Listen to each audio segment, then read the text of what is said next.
welcome everybody to Conservation and Heritage Advisory Committee. Good to see you all. Welcome especially to Robert Evans, new member of the committee. Thanks very much for joining us. We have a couple of apologies.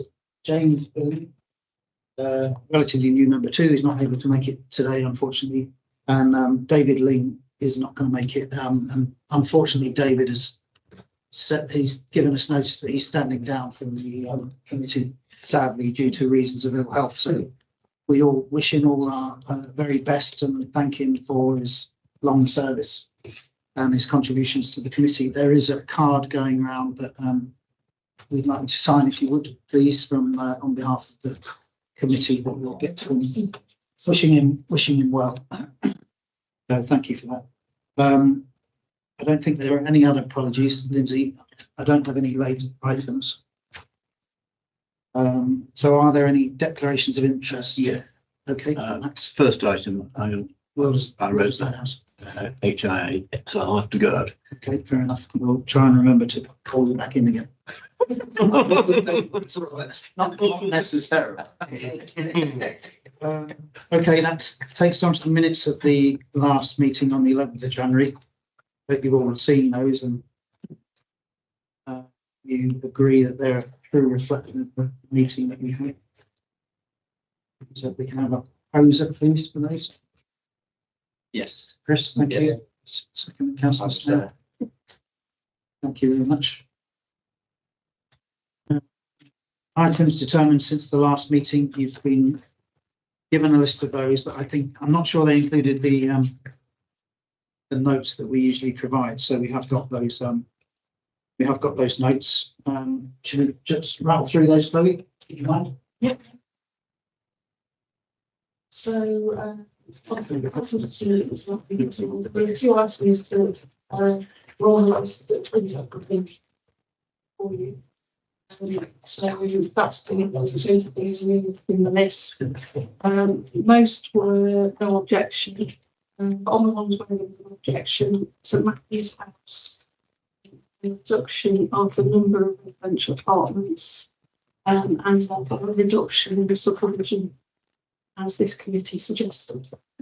So there's three fewer that was 25 in Street, C, 2021. And that was an objection from this committee, and conditions sought to exclude pilasters on the drawing and show window design, and to agree by condition suitable drawing details, which were mentioned by the Okay, can I just make a comment about that? The as you leave Derby along Kedleston Road, the elevation that faces you is a terrible mess. For saying it's such a prominent building and one features ending very much in your eye line. The gas pipes and rainwater pipes that have been positioned most peculiarly on that end elevation spoil it completely. Not that it's the finest end elevation, you understand, but I think no talk's been made, and perhaps a letter sent to the applicant building owners just saying that it's disappointing that those pipes are so visible, so unattractive. Okay, Lindsay, perhaps you make a note of that in the minutes and then follow up on that. Thank you. Okay, sorry, Robert, I didn't give you the chance to introduce yourself. I should have done that. So just want to say a word about who you are and who you're representing, etc. Thank you. Robert Evans. I'm the director of Evans Vettori Architects in Matlock. Been nearly 30 years in Matlock now. Done quite a lot of projects in Derby. You might know Marsden House on Green Lane. It was one of ours, and lots of school projects when schools used to be done.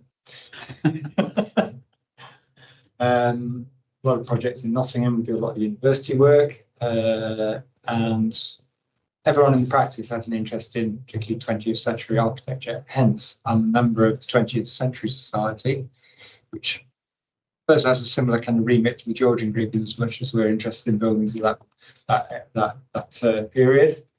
And I can't quite remember how, but I was invited to join this group on behalf of, as a representative really of the 20th century. So, thank you. Very good. Thank you for that.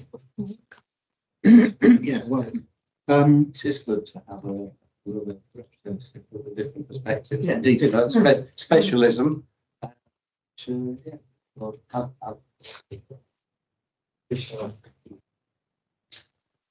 good. Applications not being considered, again, you've just had the list for information. I'm assuming everyone's content with that, with the ones that we're not discussing, largely because they're fairly small scale. So that takes us to the agenda proper. That you've all got. First one on the list is Wildesloe House.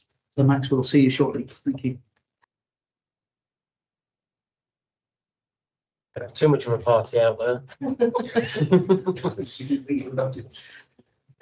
Hey ho.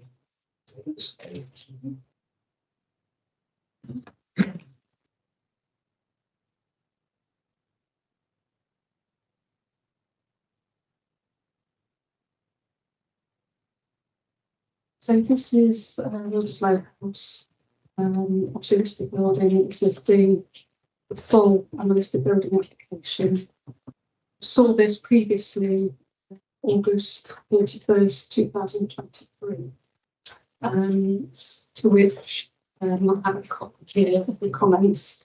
The reason for bringing these is that it's come to light that there are some further proposals that weren't evident when the original application came in. Primarily to remove a number of floors, to install suspended ceilings in the original alignment and works to the basement. So you can stop if you wish to read the previous comments. No, I'll summarise in a minute. So the additional information that's been submitted recently, obviously there was a survey by structural engineering, and this week we received a technical note regarding the method statement for floor assessment and repair methods. So during the details, assessment of condition and whether they could be retained repair in place. However, these weren't conclusive. It didn't contain a photograph of everything, but it was a very generic, needs to be assessed in more detail sort of approach. So I'm just going to take you through some slides. These are the slides which were shown last time. So just to give you a bit of background so you remember. One of the things which advisory committee mentioned last time was regarding the proportions of the conservatory and the glazing. So previously, so they're now proposing to retain the existing, left it as it is externally. So that's just to report on that. And therefore the elevations have been updated just to accommodate the retained conservatory inside of the building. The plan form remains unchanged apart from the retention of the demolition of the conservatory.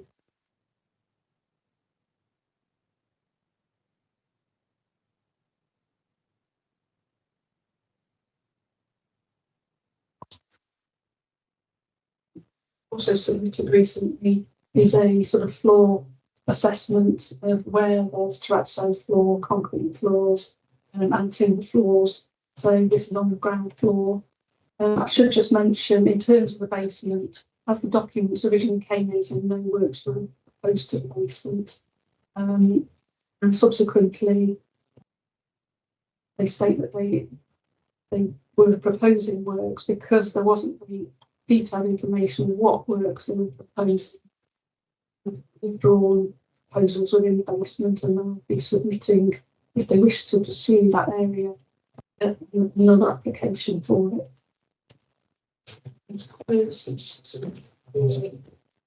Once again, this shows the information on the tender. So there was a survey on the it was what we've seen is information online. There's an example of the Windows survey, but as most of the survey photographs are annotated to conduct a more thorough inspection of the timber, which will help determine whether components require replacement or to these avenues to condition that further when access to all the windows are possible on the same floors. Advice on the floor assessment would be very helpful, and the ceiling assessment. Lastly, advisory committee suggested a slight amendment to the proposed extension to the lodge. So this is the existing, now proposed. The extension proposed to have the extension sitting directly upon the stone wall, but now, as the advisory committee suggested, it's a step back. So you can see on this bottom left photograph, sort of. So this is a step back beyond which the advisory committee suggested. And there's the plans. Very showing and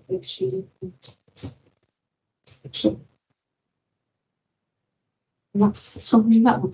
Okay, thanks, Chloe. So just to recap, this came to us last August. I think we were concerned about the loss of the conservatory. The conservatory is now staying, so that's good news. And we were concerned about the lodge extension, and that's been addressed too. So they kind of set it back, so it's recessed slightly and a little bit more subservient to the main building. So that seems to be good. The reason it's come back again is because of the floor. So there's quite a lot of change proposed to the floor. In essence, it feels like wholesale replacement, but the method statement suggests that once they're able to get full access, there may be a series of repairs that may be a bit more sympathetic, but I think they're not necessarily able to say how much of the existing fabric will be retained. Obviously, the hope is as much as possible. It's not that clear, so I don't know if we just wanted to open that up for discussion. I don't know if anybody wants to jump in on that. I think it's a case of suck it and see, really, because obviously there are a lot of floorboards, particularly in the first floor joist, where the top of the joist is not visible, but they have been subject to a lot of moisture over the years. But I think they need to do a scope of works. Well, they've done a technical note which explains what they want to do. But I think the scope has got to be a stage by stage. So each floor is assessed such that they can then report back to conservation officer to say, this is the extent of joists where we've got to replace. They do actually go into the report in reasonable detail about splicing and putting joists alongside each other, which it is accepted practice. But I think some sort of scope of works on floors would be very valuable to both parties, to them and to the conservation officer, just to be able to assess that. And in a similar manner, on the windows, the same process that they're suggesting for that, as they expose them, see what goods capable of being repaired and what has to be renewed, and then refer the details for the renewal. I guess all that can be conditioned. So. Yeah, I'm happy for that to be conditioned. And again, with the ceilings, there are some elements of existing ceilings that will remain. One of the things that we suggested previously was that the archway in the hall was reinstated. Have they responded on that one? Don't think we've specifically said.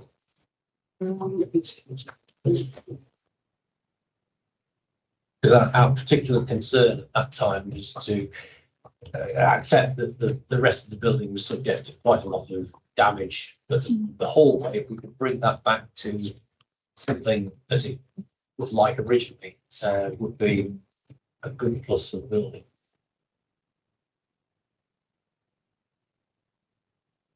Within the scope of work, which is part of the pack of new information that's been submitted that you've seen on. It's quite a generic internal plaster finish, which is great. So there's a couple of elements that we need to remove carefully to prevent any hazards.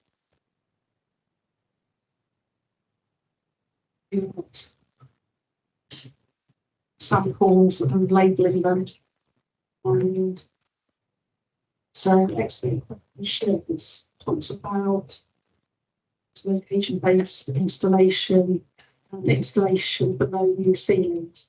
However, what it doesn't give is specific itemising out either a photograph of the evidence nor the plan showing where things will be reinstated. Yes, I think we need that, and we need the detail and the plaster work as well, particularly in respect of the ceilings, because as I understand that schedule, they're proposing a sort of pseudo suspended ceiling, possibly due to sound insulation. We need to see the impact on those ceilings, on windows, and the overall height.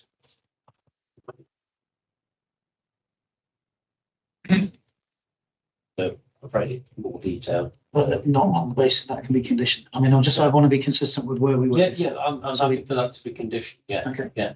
Good. Well, just to be clear, we didn't know. No, it's just we raised those comments. Guidance on that. Okay. Any other comments? I was just going to ask you, is there a danger in situations like this that the developer will take a look and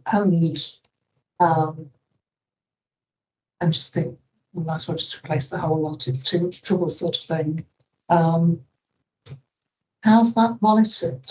That's exactly as has been mentioned in terms of, so that what we said. We asked for some further information for this meeting, time for this meeting. So a method statement, and so there's a sort of a putting forward a sort of more measured assessment of each area of the floor, and looking at possible approaches to different types of repair. So that is something that we can condition, and therefore we can oversee how it. Right. So they don't take sort of piecemeal approach. And that's right. So it's more measured to replacing. Thank you for that clarity. Yes, I wasn't quite sure. Any other comments? Yeah, well, I think it was pleasing that you responded positively with respect to the research and to the relationship between that boundary wall and the. I suppose when I reread through everything, I was initially I thought it's lacking in detail, in terms of window frame, and in particular, but I think having thought about it further, they've done some exploratory work that we can see there, removing covering, so on. And perhaps it is reasonable that they are not just saying, well, that sort of thing. And I think the fact that if we can rely on the conservation team, as Councillor Pontus was indicating, to sort of monitor it as it goes along, then perhaps that is the reasonable approach in this sort of case. So Okay, any other comments? Carol? In the previous application, did it not have suspended ceilings in that application? Is this a new application? It's not, It's not, no. additional. What happened was they sent in a scope of works which had items that weren't listed previously when you saw it. Yeah. Hence why it's come back to them, just to highlight that this new information and just give opportunity for advice. Okay, thank you everyone for that. So I think in summary, Lindsay, the no objection from the committee. Obviously pleased to see this building's getting some attention, looking somewhat forlorn and neglected. So welcome the investment. I think there are concerns about detail, but we understand that elements of the building are difficult to access. So I think we want to give them assurances. But we'll look for further detail, hopefully through Chloe, through the condition process in terms of windows, ceilings, and existing floor joists, to with an eye on retaining as much fabric as possible. No objection. Thank you. Mark. Oh, yes. Notice I didn't jump up. I'll wait.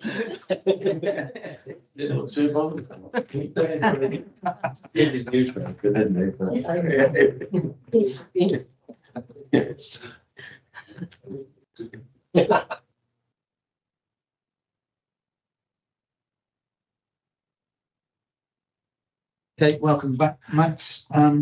Next one on the agenda is the former bonded warehouse and engine house. When I get thank you.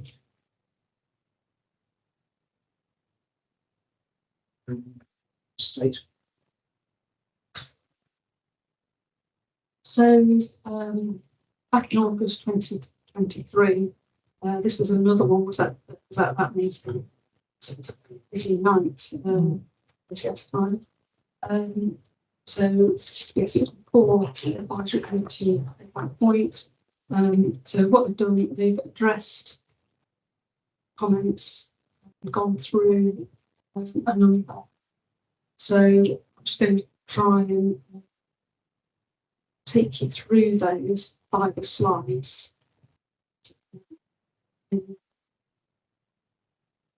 Yeah. So obviously you're familiar with Highgate Footyard and the proposal for the restoration and change of use of bonded warehouse, restoration and change of use of the engine house, and erection of 280 dwellings, landscape and access and cycle sustainable to direction of existing railway arches. So just like you've seen this before, to the same slides which we went through last time, I'm just going to pick up on where there's specifically been changes. However, you would have seen this online, and there's a list of them within the letter online, 16th of January 2023.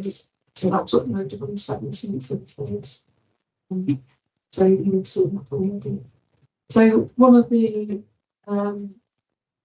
items which the advisory committee mentioned in the comments at the time was obviously noticed that within the office area of the bonded warehouse there was the disabled direction and the subdividing walls within that particular area.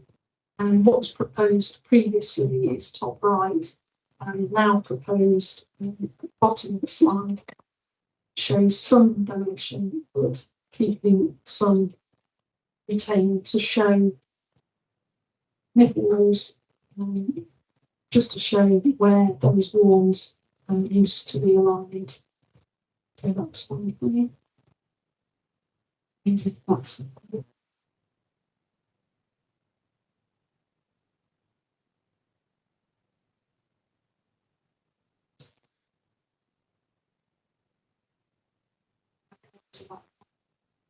One of the other items which has been amended is the windows within the office area, which they now propose to acting sash windows as they are originally, rather than their replacements, which they previously proposed.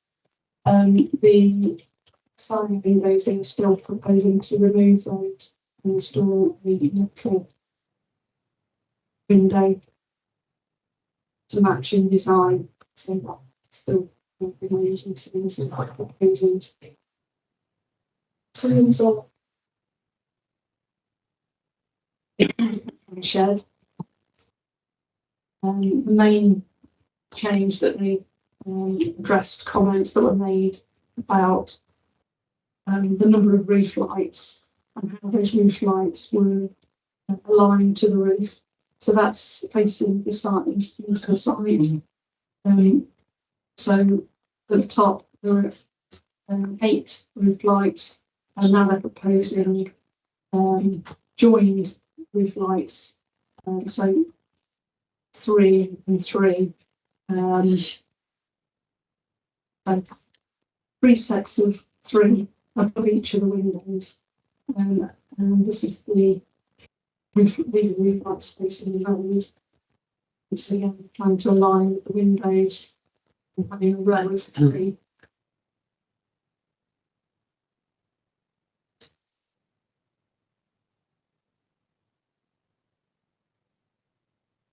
Changing teams.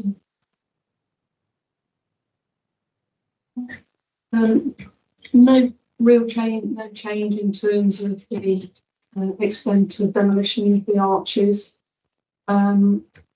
There's one change which I'll come on to later, and that's regarding the gable end.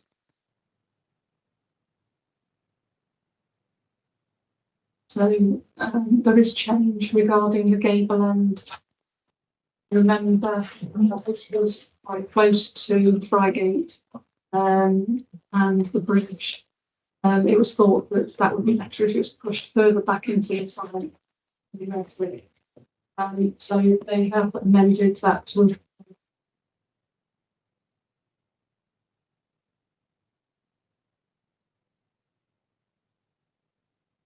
changes also to the residential building on the street. If you remember, the proposal was design, which is shown on the left hand side of this slide, and they're proposing a bit more of a simple box. You've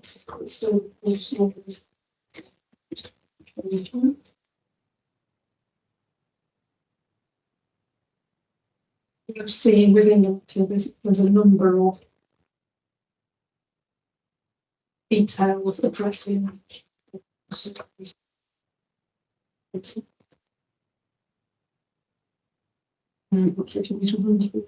but people also there's a justification for the roof form for the bonded warehouse. And we're obviously, in terms of Frygate Bridge and the arches, we're still awaiting the district valuers viability assessments to justification for the, as part of the justification, demolition of the extent of the arches that they're proposing. Okay, thanks, Chloe. So just as a recap, 3 main components: the bonded warehouse, the engine house, and the arches. The bonded warehouse obviously has been in a derelict state for more years than you can care to remember. So I think we were obviously pleased to see that something was going to happen, but we did express concern about the loss of the internal walls for the office, and there was a plea for retention of windows where possible.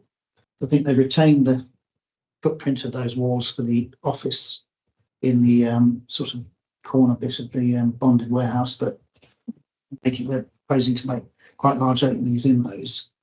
Then in terms of the engine house, there were committee expressed some concerns about the sort of quantum of roof lights and suggested they could be rationalised and simplified and paired. So they've part responded to that. I think the railway arches, we always bemoan the loss of this sort of seemingly wholesale loss of railway arches, and I think that seems to be hinging on a viability argument that says they're not able to keep them. But I mean, that's unfortunate. But anyway, let's have a discussion about it and see if we can get to a position where we can sum things up. Having said all that, we didn't object last time. We were quite positive about the sort of the bigger picture, just because this is a site that has been in state of dereliction for, well, I can 20 plus years, and I'm sure you remember many more than that. So that's a bit of context, but yeah, discussion. Chris, if you go. Well, I think we ought to reiterate that we are welcoming the scheme as a whole and all that it brings with it. That context is there. And the office seems to be considerably, it seems to be more reflective of the railway heritage rather than those trees. So that's an improvement. And I wasn't quite sure, but I think that the intention is to retain stubs of the walls, at full height. Yeah, so rather than desk height. Yeah, that's my understanding. Yeah, it wasn't absolutely clear, how they were being protected, but that's okay. Yes, for me. Yeah. It just showed what was there, but it's an evolving use of the building. And it's opening it up to more modern use and so on. The arches, yes, are an important thing. As I understand it, the first one has to be retained because it's part of the integrity of the bridge, and, so there's no option there. And but as for the others, I wasn't really clear about this. I was not sure there was enough detail to sort of prove the case. Overall, I think that there's a lot to welcome on the overall scheme, and will be good to see something happening there. And just to be clear, you will have seen the drawings, but there is no access to the bridge, so the intention is to create some steps up that kind of mirror the line of the tracks historically. Yeah. And then there will be a wall to the bridge itself. So there's I think the Friends of the Friargate Bridge are asking questions about how they might access and maintain the bridge in the future, which is perfectly reasonable. But yeah, that's the plan. So they're not really bringing the bridge into the scheme of things as such. Should just add just on that, you mentioned that actually we've seen the public space proposed adjacent to the bridge will be engineered to accommodate a crane to allow for future requirements. As a science, response to the concerns. I say it wasn't clear on the drawings of everything. What happened at the bottom of the steps between the line and two railway lines? Do you want to flash the drawing up for us, please?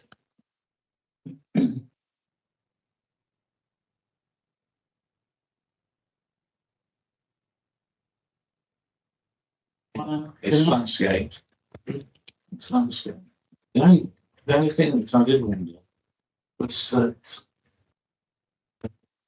you could actually use that for theatering around if you thought about it.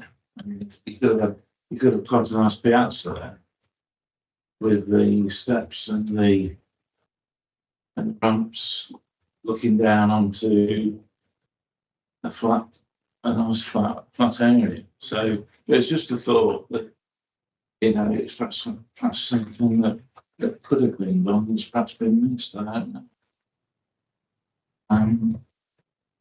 And it's quite a nice facility for the development.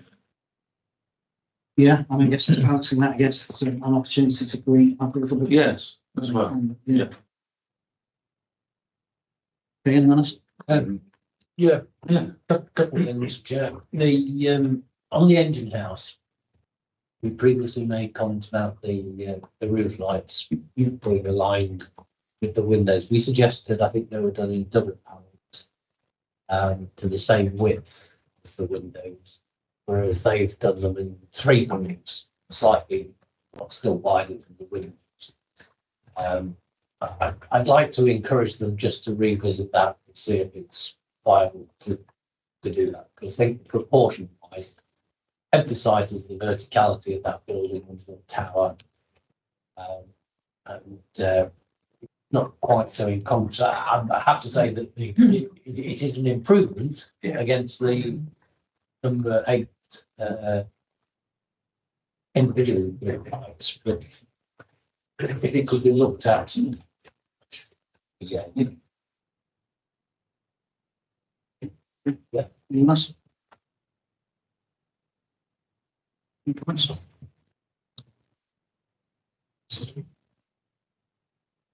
Okay, it seems that we're we're supportive of the investment going into the site, the scheme to regenerate and rescue these buildings that are in a pretty perilous state now. I think just in terms of the engine shed, because we've got up there, probably reiterate what we said last time about the roof light arrangement, perhaps slightly reducing the number would be beneficial.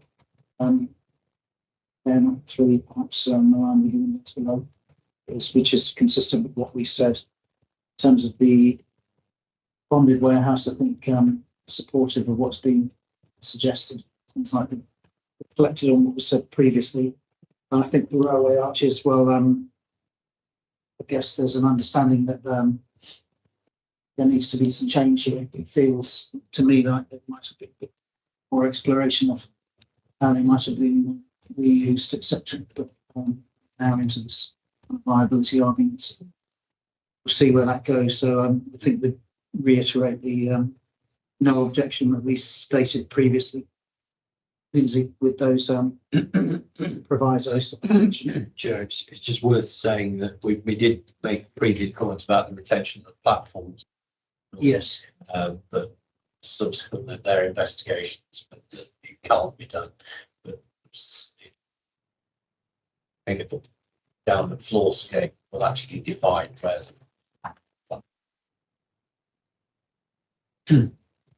Okay, Lindsay, got that? Yeah. Okay. Thank you.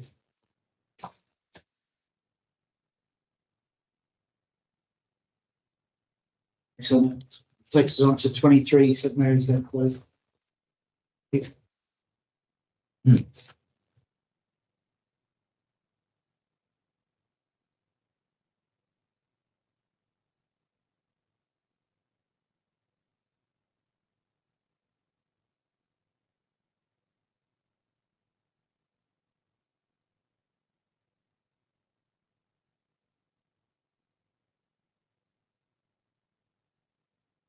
3 St Mary's Gate at the bottom. St Mary's Gate. Citizens' contribution adjacent to a number of Grade 2 listed buildings, including 25, 26 St Mary's Gate, Gazing House, Up, St Mary's Gate, opposite to the Grade 1 Shirehall Magistrates Court, and Grade 2 listed buildings like side of that. 18 St Mary's Gate and 4 big section opposite, as well as the wall railings to the front of the space in front of the Magistrates Court. The proposals, as you would see, includes a 2-storey extension, roof alterations, an additional floor, and associated alterations to accommodate 4 flats in multiple occupation. So that's 33 occupants. If you look at photographs and see very distinct 1930s features. So just general photographs, because I just show the general context and its relationship looking up to the cathedral.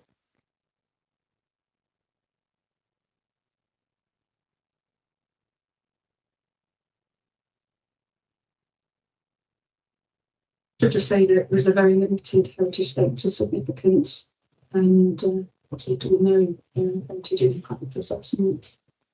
Here's the proposals regarding frontage of St Mary's Gate elevation, so existing on the top left, proposed top right, and following elevation bottom left.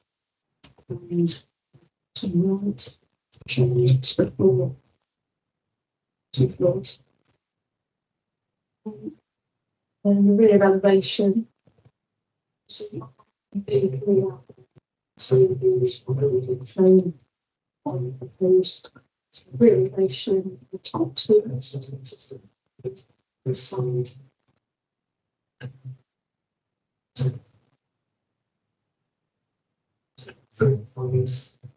This is the building.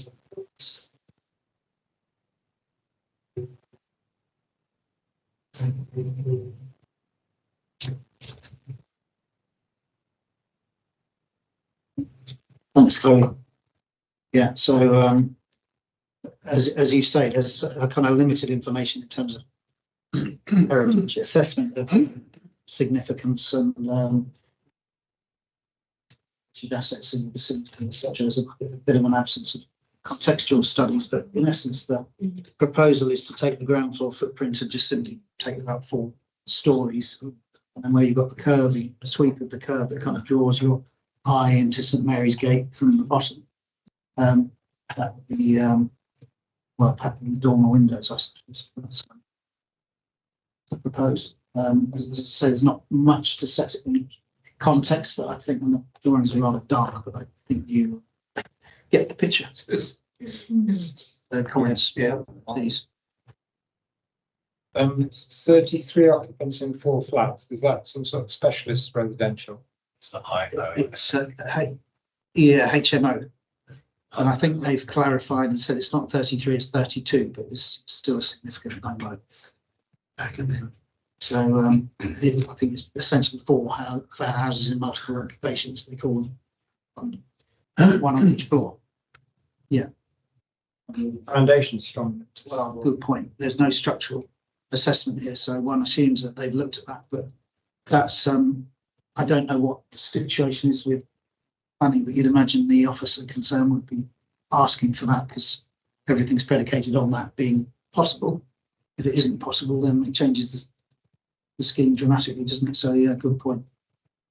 Chris. Yeah, I think this is inappropriate. Trying to get too much onto the side in terms of the height of the building. In particular, that treatment of the what is the 4th floor in rows that's all appropriate to me, really. So I think it ought to be at most, a 3-story building. Design different.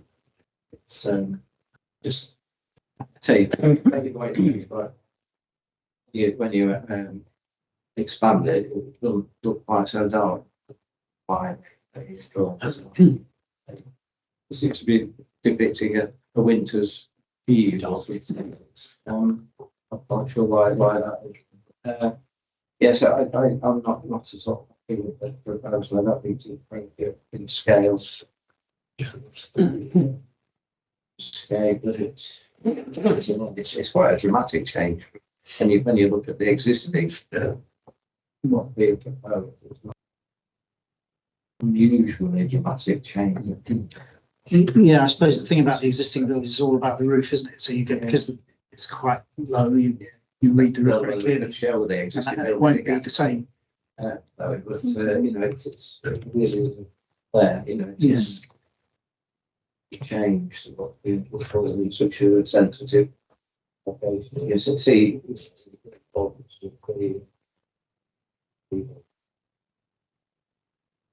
Yeah, indeed. Right, thanks, Chris. so Yeah. I'm proposed the object. Okay. Yeah, as you said, the material that's been submitted with it is very sparse and for the most part inaccurate. The agent actually describes it being a simple scheme. I'd actually argue to go one stage further and say it's rather naive to think that you can actually stick another 2 stories on top of that existing building and make it look like it's one unified building. I don't think it's realistic at all. And I've got serious doubts about it becoming a real misfit in a very important area. The existing building's got, it's not overly special, but it's got a degree of elegance about it. And its crowning glory is actually the curved roof, which leads the eye into St Mary's Gate. And it's flanked by a Grade 2 listed building, and right opposite Shire Hall, Grade 1 listed building. This is a very important site, a very important location. And it needs to be handled very sensitively. It's not within our remit, but I would also question the usage of that site as a high note. It will actually compromise the most welcome trend that's happening up and down St Mary's Gate, and that is the creation of, or recreation of the individual dwellings as we go up and down there. This will actually, I think, devalue that, necessarily financially, but in terms of visual appearance. And I think it's just a very ill thought out scheme. I also question the means of escape from the building. And again, that's not our remit, but I think contextually, it is very important. We ought to be judging it more or less as if it were a new building on that site. The context of the Grade 2 listed buildings directly next to it and Shire Hall. So I think it's most definitely an objection. Okay, thank you. Carol. Yeah, to add to that, to keep the integrity of that building, Grade 2, you do not want to alter the roof line or so you definitely don't want to add stories to it to keep integrity. Because if you look at it more closely, there's like a section on the right and a section we noticed on the other side, like a little sort of Art Deco sort of little flat roof bit. Flat roof thing, and there is the same on the other side. It's so pretty. So it's Grade 2. So it's not actually listed. Oh, is it unlisted? That building's not listed, but the one next door. immediately next to it is. Right. But It's a setting job. And it's in the conservation area. yeah, Grade 1 but listed building. just the building itself on that corner, I think needs its integrity to be kept like that. So I agree with everything that Paul said, in that I don't think it's appropriate to have an HMO on that site. I'm with Paul as well, and with Carol on that. I mean, I dished out a little bit of information about it simply because the stuff they supplied was totally inadequate. Yeah. I mean, it was built as a pub by a specialist pub firm who actually did quite a good job turning around the corner and joining an ancient street onto what at that time was a rather different street. And also the extra height is going to dominate the former Royal Theatre on the right of that lower photograph, which one day might actually get facelifted and be a real asset to the area. Yes, I think it just 4 stories with 3 stories and attics is going to seriously compromise the setting of the listed buildings surrounding it. And as Paul also said, I think an HMO with that density in St Mary's Gate, which is rapidly returning to a fairly decent residential street, would not be helpful. Okay, thank you. Thanks for this bit of research too. I particularly like the fact that a sheep roast was held on this site to mark the peace treaty with Russia. It was in 1856. It's something we could do with, isn't it? Peace with Russia. God. Okay, any other comments? It's very charming, isn't it? It's a building that I walked past. It's that it's a very polite sort of It's polite textual background sort of building. Yeah. Definitely. Yeah, but I suppose the way against that is it not in use? No. I mean, I suppose I'm just looking at the plans across your absolutely. but clearly a floor can be converted into one of these multi-occupancy flats. I suppose a compromise position might be, to bring it back to life and increase people in the city. Yeah, I'm not saying, You know, you make use of what you've got. Still make it some sort of residential. Yeah. Bring the building back to life, you know, because it clearly could be converted in more or less its existing form. yeah, I think Well, so. I think that's essentially what they're doing, and then just keep the. I just don't understand why they need 2 floors. Just being a bit greedy, aren't they? really? Yeah, I think you're right. I just don't understand why they want to duplicate when if they came to us with just, you know, the third ground and first floor, I'd be more, you know, inclined to agree. I mean, I think there is an improved scheme by Learned College. Or commercial, yeah, Commercial. yeah, exactly right, yeah. Yeah, I mean, it's interesting because it's kind of counterintuitive. Quite often on the corner, you'd expect a little bit more height and prominence to celebrate the turning of the corner, but this does it in a different way, and it is charming, as you say. I think the reason is because it replaced a medieval pub, which was quite small and Yes. distinctive. And I think the architect, Browning and Hayes, presumably tried to produce something of a similar scale to retain the ambience of that end of St Mary's Gate as it was in the mid-30s. It's a good piece of 20th century architecture, basically. It surprises me that it's viable, to be honest, you know, because the complexities of actually adding 2 floors onto Yeah. such a small building, Yeah. you know, and the structural aspects of it. You think, is it, you know, the other pockets of land where you could create a couple of flats, you know, much more economically than there. As I said, Robert, I think it's naive in its conception, so that follows. Yeah, okay, so if that, okay, it's an objection. I think there are some very real concerns about impact on townscape, adverse impact on the conservation area, impact on the setting of grade 1 and grade 2 listed buildings in very close proximity. And I think there's an absence of, you know, analysis here in terms of what's important about this site and how one goes about taking an existing building and converting it with sensitivity. So the heritage statement tells us little or nothing about the significance, and there's very little in terms of contextual information that would reassure anyone that this is going to fit with its context. So, This is one area where the city council really ought to dig their heels in as far as quality. Absolutely. yeah.